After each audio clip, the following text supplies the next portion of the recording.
Rritja e çmimeve që po prek dal nga dal të gjitha kategoritë e ushqimeve ka bërë që në pikat e shumicës në fier të shtohet numri i blerësve. Jashtë kamerave tregtarët pohojnë se ka rritje të numrit të blerësve prej disa javësh, duke shpjeguar me pasojat e luftës në Iran.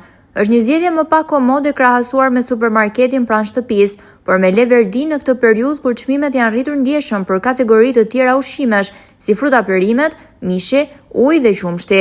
Janë kryesisht pensionistët, ata të cilët duket se preken të parët nga rritja e çmimeve, që me karrocat në dorë përshkojnë distanca të gjata për blerjet e ushqimeve në qendër të fierit, aty ku tregtohet me shumicë.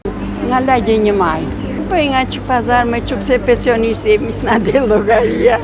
Shkoj dhe në supermarket nga njerë, po marrë bukën këtu edhe prandaj.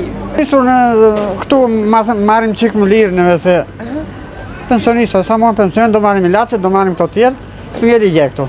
Do marrim, në janë apshate jemi, në janë më shtrenjtë atje, se sa këtu. Këtu masë rinë qik më lirë nëve. Megjithse çmimet e ushqimeve bazë në supermarkete nuk kanë pësuar rritje, disa kategori produktesh si uji, qumshti dhe biletat e transportit publik po detyrojnë konsumatorët të zgjedhin pikat e shumicës për blerjen e ushqimeve. Këto të fundit shërbejnë edhe si pika furnizimi për dyqanet e vogla ushqimore dhe duke qenë se shesin me shumicë, ofrojnë çmime më të ulta.